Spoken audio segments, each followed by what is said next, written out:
Welcome to Work in Progress, a podcast series where I pick the brain of thought leaders within the field of people and culture. My name is Pernille Brun, and in these talks we explore the latest trends shaping the future of work and the evolving landscape of modern organizations. In today's episode, I'm speaking with Thea Tolstrup Bramming, who on her LinkedIn page says that she is helping build the world's most people-friendly, meaningful and efficient workplace. Her workplace is Clever, a leading electric mobility service provider. And from the HR and P&C perspective, the company and what Thea does there is especially interesting because the company with 400 employees are operating without any managers at all. Hi, Pernille. Hi, Thea. Thank you for inviting me to Clever, where we are sitting right now. It's the headquarters of Clever. And Thea, your title is People and Co-Leadership Partner at Clever. So in today's episode, we are going to talk about both you and your journey into this position and what you find exciting about working in this particular company, and what your role is and how you self-organize, how you deal with co-leadership. So we're going to talk about maybe self-management, self-organizing principles, co-leadership, and all these terms and definitions you are going to help me define and maybe pinpoint a little bit better than I'm able to in this talk. So have been looking so much forward to speaking with you. And would you care to introduce yourself? Yes, of course, and thank you very much. I'm so excited to be here and to share with you. My name is Thea, and as you introduced, I work at Clever. I've been here for 1 year, almost exactly. Joined 1st of March 2024. As a co-leadership partner, we don't care about titles too much, so I'd rather talk about what I do, and that is developing the co-leading organization and the practices and processes that we introduce here to be able to work together efficiently without any managers. All right. Yeah. So non-managers at all? Okay. We do have a CEO. You have to have one by law, and one to set the direction and to particularly hold the co-leadership flag very high, and that this is the way that we do it. Right. Yes. So what brought you to this particular organization? Well, it's been a long journey. I've worked in the HR field for more than 20 years, and kind of always exploring the frontier, sort of, being curious about what's coming. So after years in public sector and in corporate, I chose to become an independent consultant and dive into this area of new ways of working. During Corona, which was probably bad timing. Maybe not. Maybe that was the time to do it. Something was happening around new ways of working in the whole virtual space at that time. So I think there was an appetite. And I spent 3 years in that field as a consultant, but primarily focusing on startups and scale-ups, so helping companies build their organizations and their cultures from scratch up. Because I really believe that making a transformation from a classical organization to this new way of working is a very, very long journey.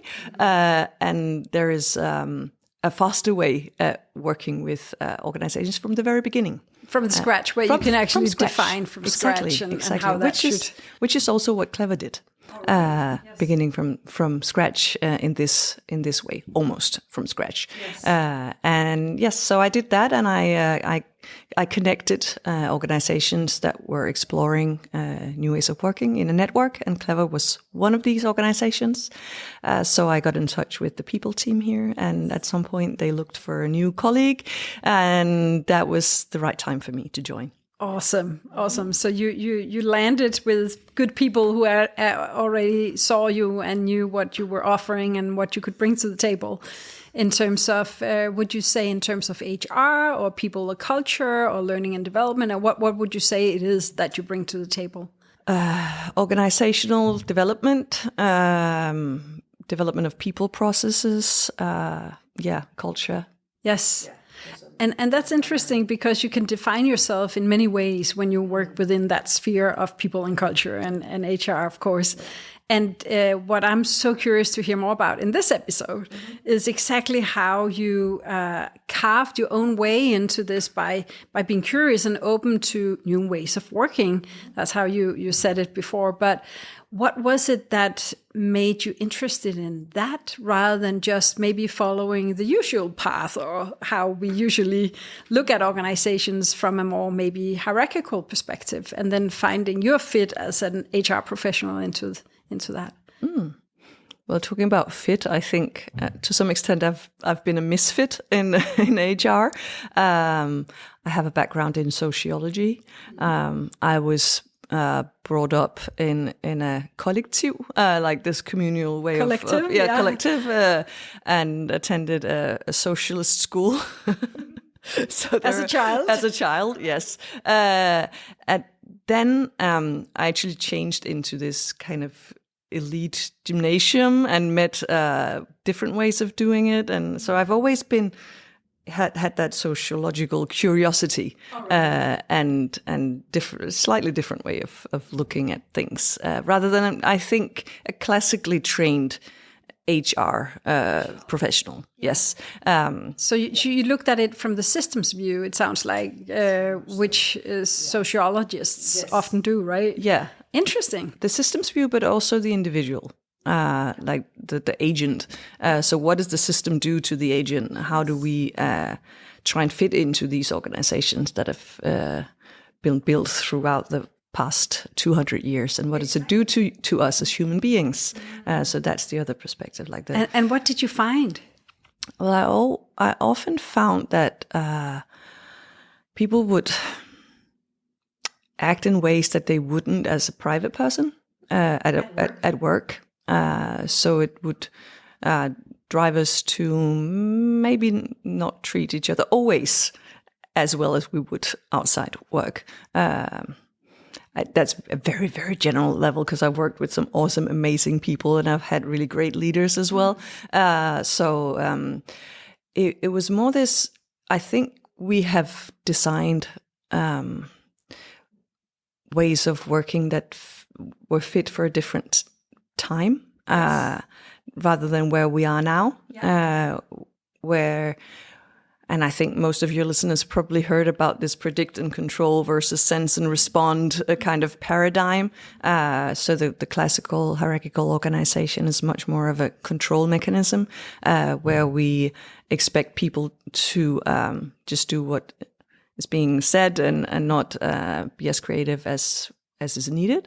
And yet we educate people to be, creative, free minds, and think for themselves. The whole school system that we have in Denmark and in other countries as well really trained as independence. And then we put people into workplaces where they're being treated more like children, even if they are actually adults.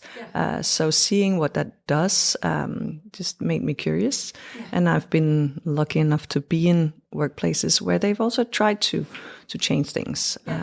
And so the new ways of working is really looking at what does a system do to an individual's capacity to deliver and be innovative and bring their best selves to work. And you found that the hierarchical ways of doing it is maybe not the best fit because people are more being told what to do, or what is it that what's not working there? I think the main thing was that I met a lot of leaders and managers who were frustrated about their team members not taking responsibility. That they brought in these bright people to their team. They had like visions and ambitions, and then they kind of like dropped their hands. And because whenever they took the initiative, there was like a bureaucracy that stopped them, or they had to go and ask the next level manager. So that kind of frustration of, well, I'm really trying to empower them, but But really what's happening is that it might be that they are empowered, but then they are also not, because They're also not. Yes. there's a limit. Yes. Yeah. So we talk a lot about empowerment. I once heard somebody say, well, if you talk about empowering people, you have to think that they are powerless to begin with. So you can only empower people who do not have the power. So you build a system where you take away power from people and then you empower them, rather than building a system where everybody has that, where the power is distributed and everybody's an agent. Yes. So that kind of, stayed with me.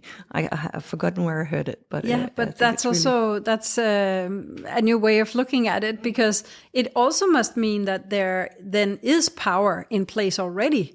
So I've always looked at the word empowerment as someone who has power, giving power to others, but they can also maybe take it back a little bit if they want, or so there's this acknowledgement of power in an organization, right? And well, isn't that just the fact that there are power structures at all in all organizations, or can we get rid of it completely? Or no, you need power is energy, so you need power to move things forward, but you can distribute it in different ways. So in the classical power hierarchy, there is more power at top, and then it's you empower downwards, but as you were saying, you can always pull it back, and that knowledge that it can always be pulled away from you kind of disempower you. So even if you're empowered, you're not really, and that is at Clever what we have tried to turn around. Yes. But I could get back to that. Yeah, so let's get into that. So it was very interesting to hear your whole background, what brought you here, and maybe also that untraditional way of entering the workforce as a people and cultures person. So you already have an eye for there must be another way, and a curiosity. And then you looked at the systems you were part of and what it did to the agent, as you said. So when you discovered Clever, what is Clever and what did you discover here? What was that vision from the beginning, and maybe what attracted you to join this part of an organization? Yeah. So Clever as a classic, the story that I've been told, of course, I wasn't part of it in the beginning, but Clever was a classic startup scale up with a lot of initiative and ownership and drive and creativity. That startup culture that a lot of people love, and growth was fast in the early 20s, and they reached the point where, well, now we have to scale the organization beyond 100, yes. Where usually you would introduce middle management. Yes. But looking at the culture and saying, wow, we really love this place, and how can we keep it this way? Yes. This level of ownership and creativity and engagement and really being our true selves at work. Yes. That's what we want to. We want to scale that culture as well. Yes. So they looked the current leadership team at the design principles on which to then scale the organization. And usually you would just have some nice value words and then still build the classical organizations. But here it was, okay, so if we want trust and equity and transparency to really, really be the guiding principles, the design principles for the organization, building a hierarchy it's not creating those three things. So they look to completely different ways of designing the organization. And what did they find? Well, that was back to what I was saying earlier with the power hierarchy. How can we create a different foundation, and decided to create a purpose hierarchy, saying that the purpose is really what we're here for. So everyone works for Clever's purpose. Then we have some different value streams with that provide part of that, work towards that purpose. And then the teams that we have would contribute to part of the value streams purpose, and the roles in the teams contribute to the purpose of the team. So that's how the hierarchy... It ripples down. Yes, exactly. You said maybe it's not that very different from a traditional hierarchy where you also have like a top management that look across the whole organization. But the very different, the big difference here is that it's the purpose doesn't go through managers. No. So it goes via the team. So it needs to be very clear, I could imagine. Yeah. And do you have like a one-liner, or how do people know what the purpose is? Well, the overall purpose, yes, but it's longer for the teams and for the value streams of the business units. It's very much carved out in our strategy. So the purpose one-liners are carved out for. So you have the overall or the overarching purpose, but then you have also purposes that fit into that. Or how do we contribute with our team? Yes. All right. Yeah. That's a lot of work, isn't it, to create that? Yes, but clarity is important when you don't vest all the power into one manager. The team has to be aligned around what it is that we're working towards. So yes, we do spend time on that, but that clarity provides a lot of freedom, and the freedom creates a lot of responsibility and a lot of motivation and the ownership, and exactly the fact that we do not just lose our hands, as we're saying. We're here to work towards a purpose together. Yes. It's not my individual career that drives me here. It's our common purpose. Yeah.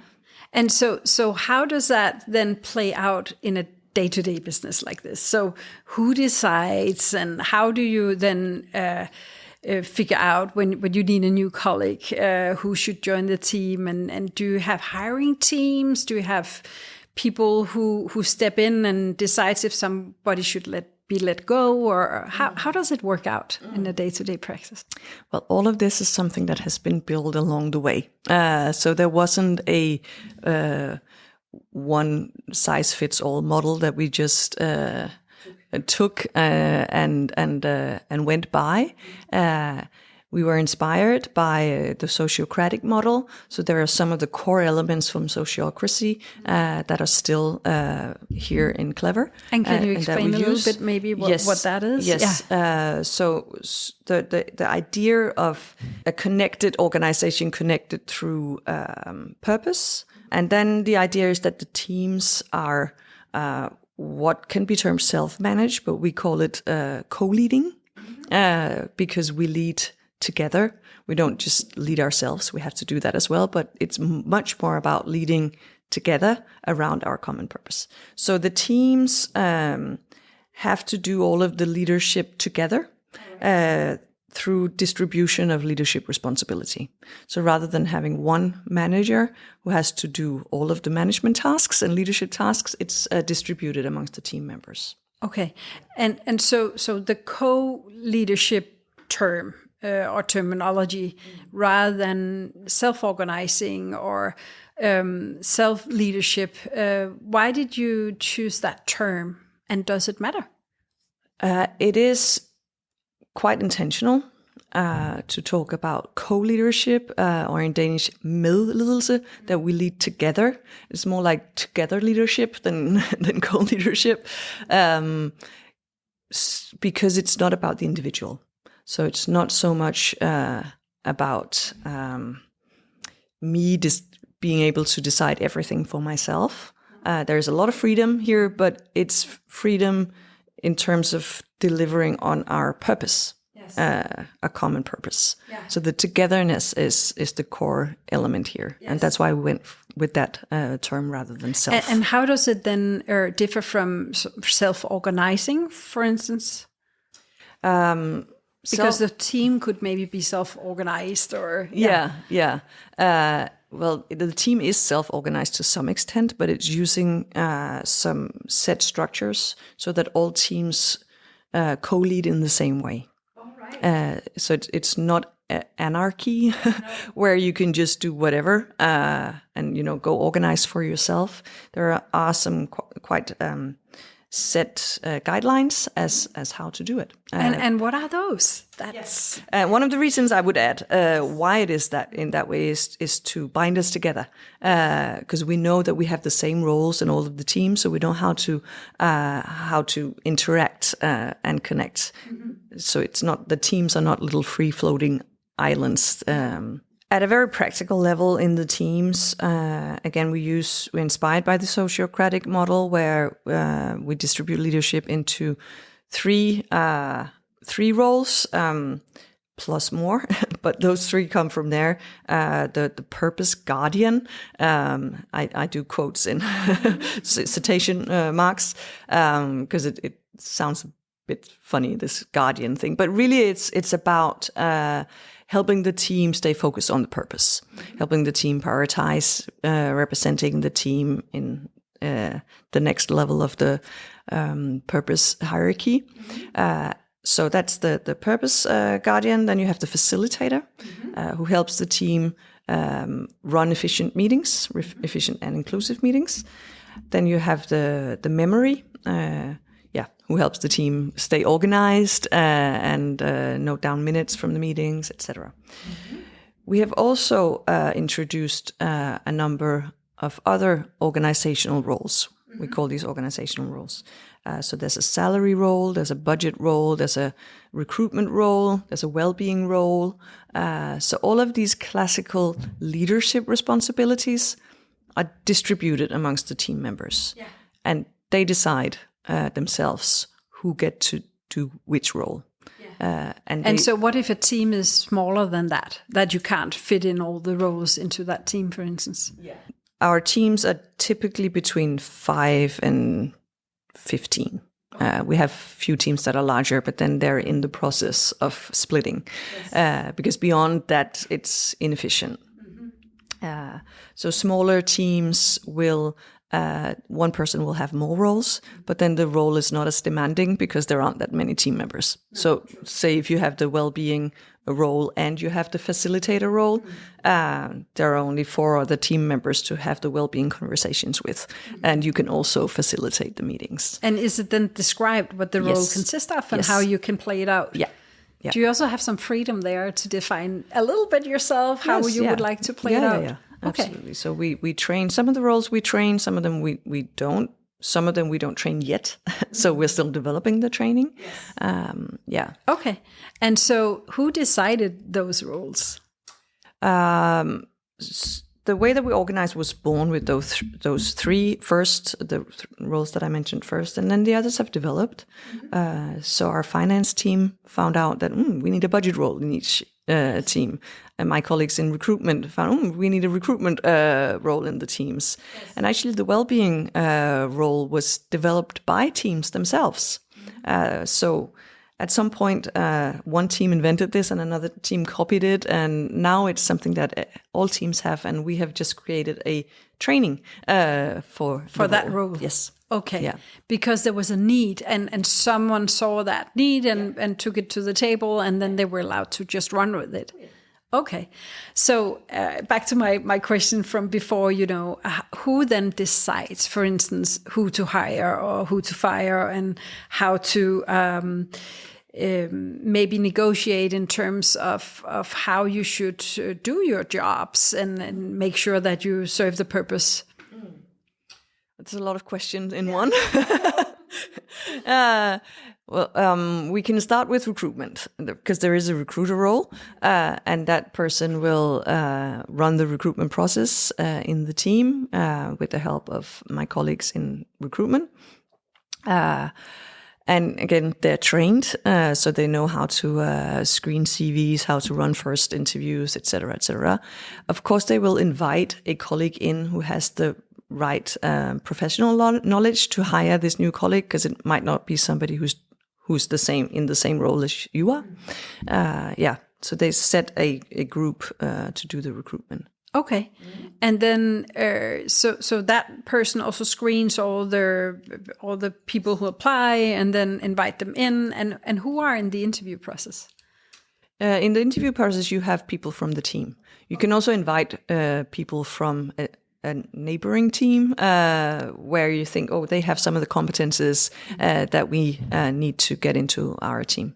Yeah. So you set the recruitment board or panel, and then maybe we can follow the employee life cycle, a traditional HR expression or a way of putting it. So what happens then? How do you then negotiate what salary that person should get? Yeah.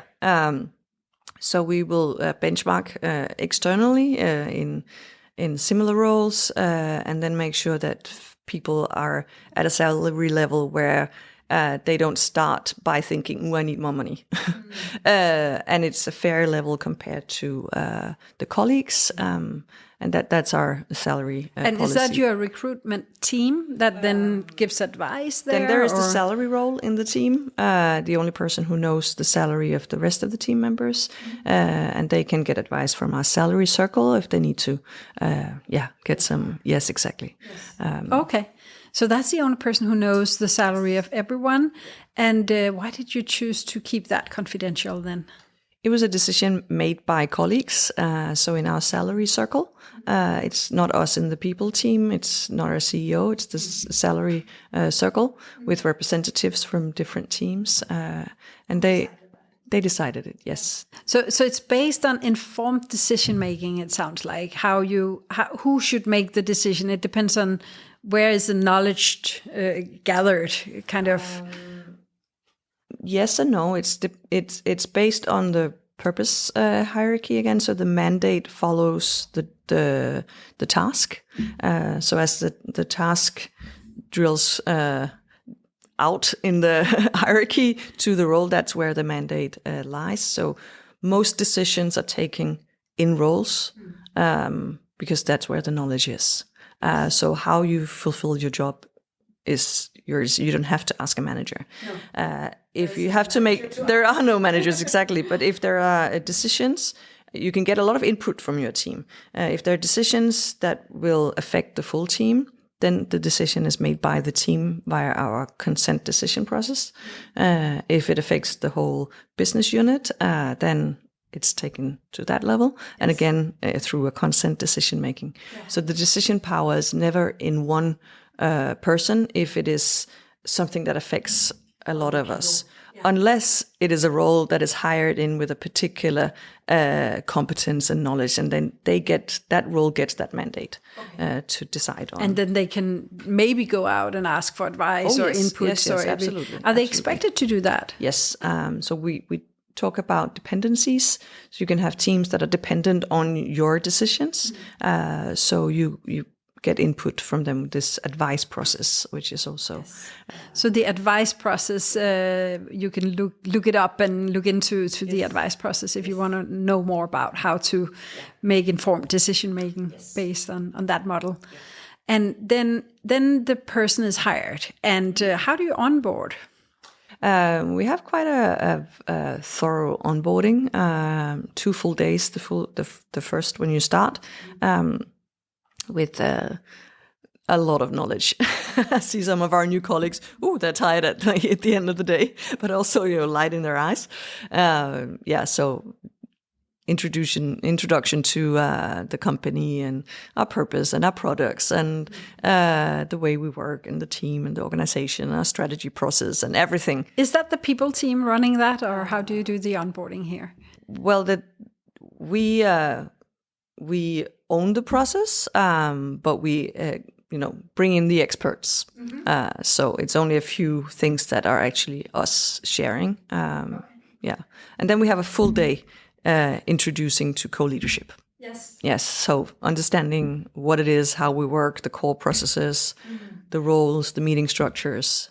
Yeah, because I could imagine that's, we've only been speaking for like 30 minutes now, but you already told me a lot of things that I would have to digest and think about, and how would that then play out for me if I was part of this team. And so I guess people must be overwhelmed or tired in the beginning when they are introduced to the way of working here. Yes, it doesn't come as a shock.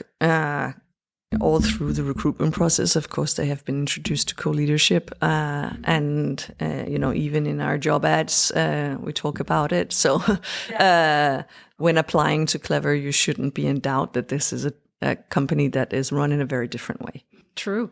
And then you start and you start working. And then one of my questions from before when you said, oh, that was a lot of questions, was then, how do you then decide on how to deliver? Is that because you said something about the facilitator, maybe the memory or role? And is that also distributed there that it's completely clear how you then do your job in the teams? So we have the organizational roles, like the facilitator, etc., that we nominate for and that we can shift between us. But we're all hired for a professional role. So we all have a job. A role description? Role description, yeah. Yes. With the purpose of the role, the responsibilities, the tasks, the mandates, the dependencies. Yes. So it's described there. And then it changes a little bit, like, okay, so this project comes in. Is it you or is it me? And then the team decides who takes it on. If there are two team members who would both be competent and able and have it within their role description to run that project, the team has to decide. Yes. Okay. And so during the span of a lifetime in this organization, I could imagine that people also run into conflicts every once in a while. What happens then? How do you solve conflicts? Well, the everyday conflicts are brought into the team. So if there is a tension around something, you put it on the agenda. If it's more of a personal thing, everyone is expected to take responsibility and share it with their colleague. If it's too difficult for you, or if you tried and it doesn't work, you can ask your well-being role to help you. And if that still doesn't work, you can call on us in people, and we can help. Yeah. Does that happen often? Not at a one-to-one conflict level. It's more if there are like the team struggles. Yeah, if the whole team struggles, then they call on us. Yeah. Yes. And is it always possible for the team to call on you, or do you also see instances where you figure it out because there's a lack of, ownership or responsibility or delivery or from the team? Where we others discover it, or they themselves are not able to really acknowledge it and bring it up, or yes, it's not necessarily the people team who see this. We all care about each other's well-being and ability to deliver because of this connectedness and interdependence. So if this team doesn't deliver, then we can't deliver. So anyone can voice that, and they have to go directly to the team to begin with, and see if they can solve it there.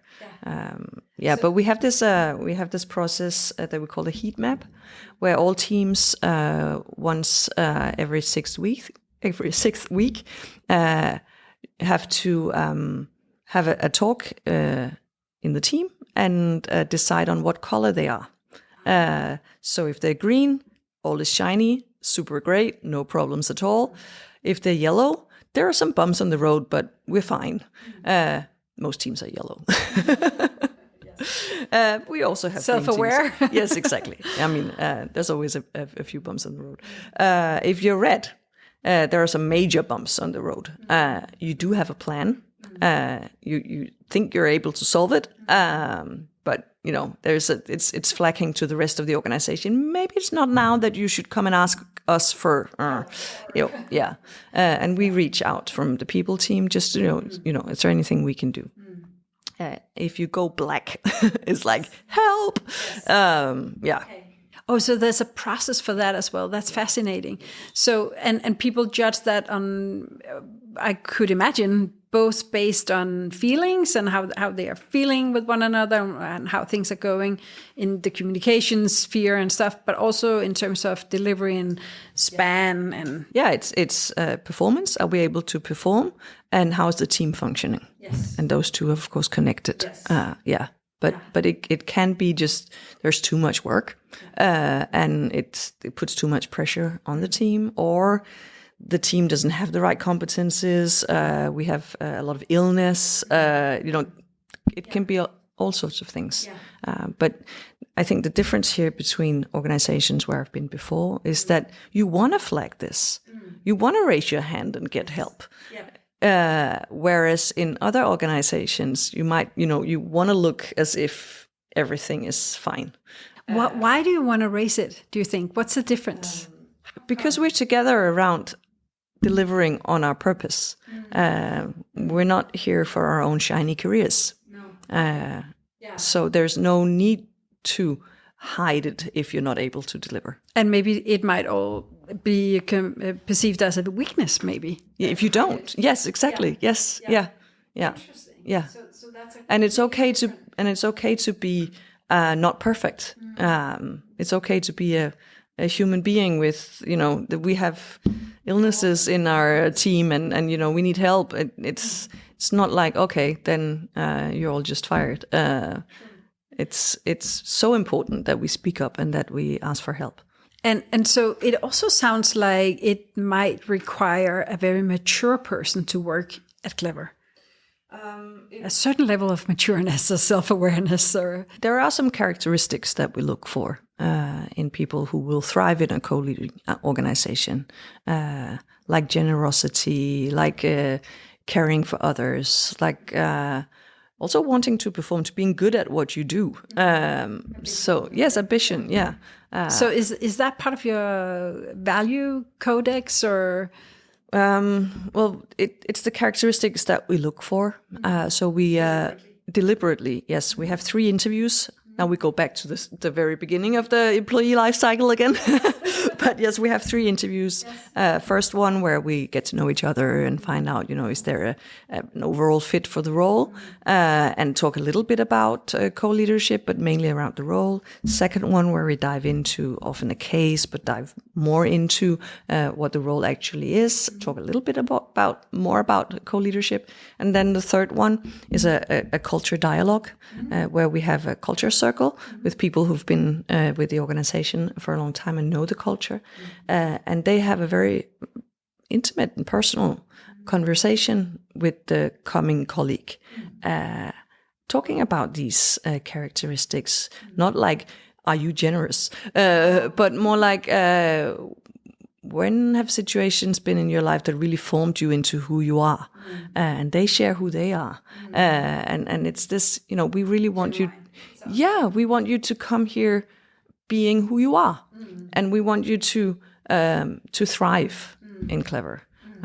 It sounds really wonderful. It is one. It's also I remember my culture dialogue. It's you're really like there. You're really on. Nowhere to hide. Yeah. But it really you're really invested then in the job. You're already connected to your future colleagues. They are not in your team, but it's people whom you had a really nice conversation with, and you're like, wow, they know me, I know you as well. It's not just about the person, it's about them as well. No, so it's about the sharing part of generosity. So those values really are strong. And what if someone wants to change that?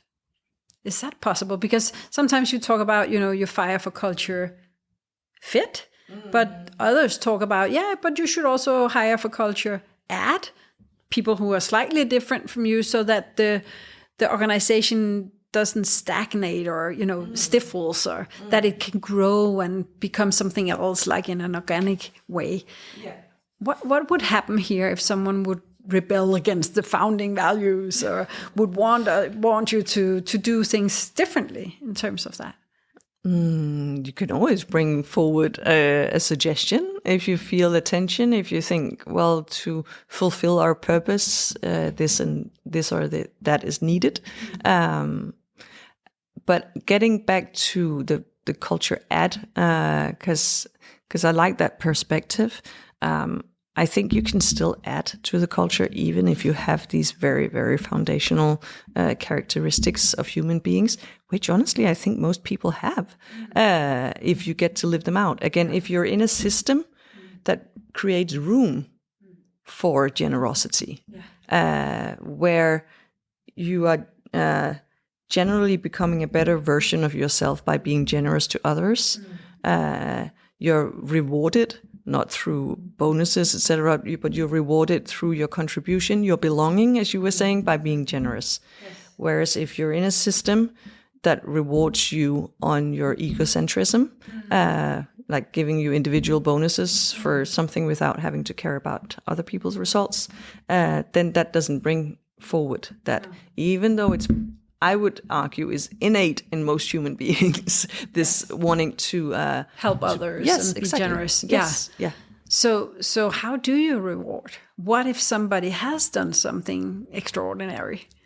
Then we celebrate in the team. Then we say it out loud. We go on our showcase. We have every fourth night we have a showcase where we can share with our colleagues what we have introduced or achieved in the team, and everybody applauds. And there's always an amazing atmosphere at our showcases. Yes.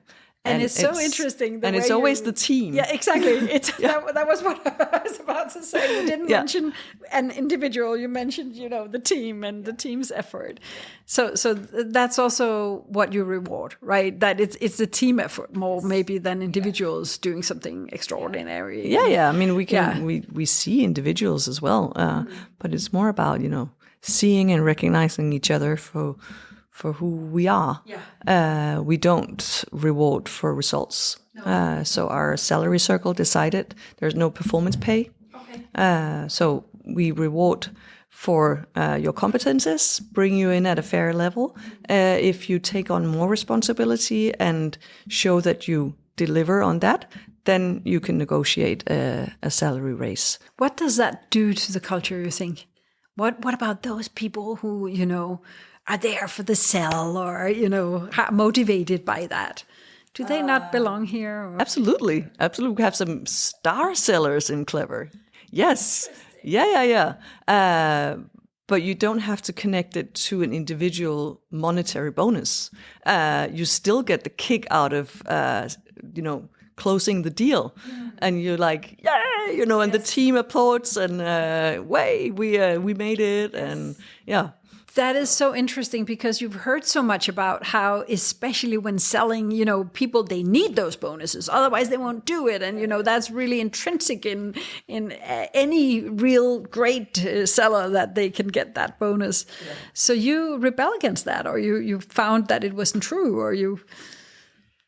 It is very contrary to the culture here. If we introduce that kind of practice and structure, it would undermine that mindset that is thriving in this culture. Yeah, but you proved the contrary. It sounds like that's amazing. So finishing the employee life cycle. Yes. So what happens then if you decide someone is not a fit, or you need to let somebody go and they don't by themselves figure that out? What happens then? It's the next step, you would say, to that conflict handling that we were talking about before. So if you see that somebody is not delivering anymore, is not contributing to the team, then first, of course, you have to talk to your colleague. If the message doesn't go through, you go to your well-being role. If it still doesn't go through, you introduce the purpose role as well. And if you find out, okay, we're actually on a path here where we need to help our colleague either come back into a performing standard because there's something here that needs to change, or help the person, or we have to say goodbye to the person. And then they have to call on us in the people team, and we create like an action plan as you would do in a regular organization, but it's those two roles plus one or two more from the team that can give input. Yes. And then have the conversation. Yeah. And does that ever happen here? Yes. You've had a few of those instances? It does happen. Yeah. Okay, so you don't compromise with delivery or something like that just to be nice to one another? No. For the sake of being nice? Yeah, no. Okay. But are people trained to be in this organization this way? So part of your onboarding, is that also training people to speak up and be, upfront with one another in terms of if you don't deliver, I can actually tell you, or how do you make sure that people are fit for that? Because as we talked about before, the maturity level must also have something to do with it. Well, we do trainings in difficult conversation. We have a feedback mechanism called a learning loop, where 3 colleagues meet to provide feedback to each other. Yes, this genuine, we want the best together. So when I tell you this, it is not because I'm competing for the next promotion. There's no need for doing that. So I tell you this because I genuinely want us to succeed together. And saying that, of course, it's difficult. Of course, it's difficult. It doesn't always happen. No, but it's necessary for both of us to thrive and be able to work together. Yes. But it is inherently difficult for people to provide that candid feedback. I mean, it is for all the managers and leaders I've worked with in my previous career, it's been the most difficult thing to do. Yeah, I could imagine. Yeah. How would you say that this position within people and culture, in your case, the co-leadership partner role, differs from being part of a traditional, maybe people and culture team? Well, the biggest difference is that we're not perceived as the what do you call it? The management police almost. I've had that label in other organizations. That we're colleagues here to help the teams deliver. There aren't any of these classical control mechanisms. We don't sit with the management to decide on who gets the new promotion or decide on who gets fired or who has to change to a new role. All of these classical HR leadership decisions, they don't exist here. No. So that gives us a completely different position to work with that is full of trust. Yes. Yeah, I could imagine. Yeah. And you seem to thrive in this role, right? Is there any coming back for you ever to a more hierarchical structure? I find that very hard, seeing that, but no. Potentially not. Probably not. No. I don't know. Let's see what the future brings. But no, I'm here and I love it here. And there is so much work to do still on developing this organization, the way that things are done, because we do not have everything figured out yet. No. Not at all. One of the big projects that we have this year is to work with development. Because that part of the employee life cycle, how do we develop professionally and personally? So that is a big focus area when you don't have a manager to have moves with, or your appraisal performance interviews. Yes, exactly. Yeah. So you don't have any performance life cycles or, reviews or 360s or anything like that? No, we have this learning loop. That's the only thing so far, where 3 colleagues sit together and then they prepare on what do I want feedback on, and what feedback do I have for the others on what they succeed with, and where they could grow in terms of collaboration and in terms of performance. So you're spared all their nitty-gritty work with sitting there and also helping people fill out surveys and stuff. Yes. So what do you spend most of your time on in your current role? A lot of helping the teams, so training and facilitating team sessions, a lot of sparring with some of these organizational roles, and developing new processes. Organizational design is a big thing in my role. And what is there to do within organizational design? So the organization has grown a lot, obviously, from, I think, in 8 years, it's grown from 25 people to 400 people. So it's a lot. And how do we stay connected? So as I was talking about in the beginning, these purpose circles in the business units, that's a new thing that we're introducing now. So designing that and finding out how to implement it and how to run it. And this, when you are a purpose-driven organization, whether you are co-leadership organized in this way or maybe more hierarchical, there's this talk about when you're purpose-driven, it helps create a bigger sense of belonging to the company because you can connect to what it is you deliver on every day and why you are here. So when you call it the purpose circles and you've chosen to also maybe put more effort into connecting with that in the future as well, is that then also influencing the sense of belonging in the company? I think it's going to influence the sense of connectedness more. You know, I know how I fit in because by now we don't know everybody's names. We don't know everybody's roles. In an organization of 125 or something like that, you might, but now we don't anymore. So how are we connected? And this will help that connectedness. Absolutely. Because in a classical hierarchical organizational chart, you're like, okay, I'm there, and then there's this manager and this manager and this manager, and you're here, and okay, so we share manager 3 levels up, kind of. Yes. And that's not possible when you're organized the way you are. No. But so that will create that clarity around the connectedness. In terms of belonging, there is, of course, a connectedness to a shared purpose, but belonging is very much about the human connection and the fact that you can show up as, with who you are, and be vulnerable and be happy and be ambitious and be under pressure, whatever, and your team catches you. Yes. I think that's what creates the sense of belonging here. That was a very, very interesting way of dividing those two terms of connectedness and belonging. Thank you for that.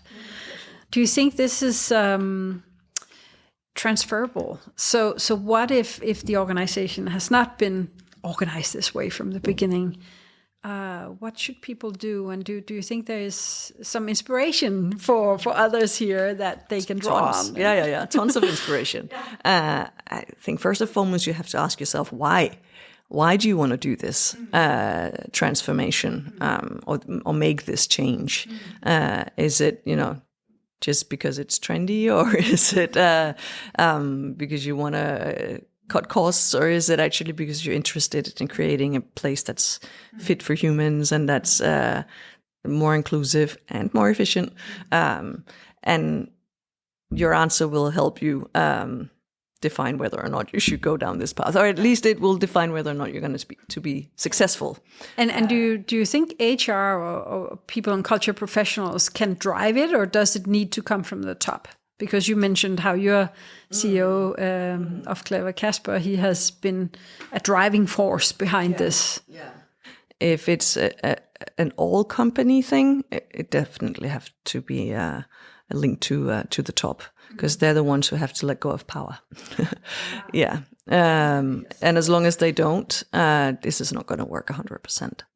So, but you can still introduce some of the things in your team. So if you're a middle manager, you can decide to distribute some of your leadership roles. If you are a project leader, you can introduce some of the meeting ways of meeting.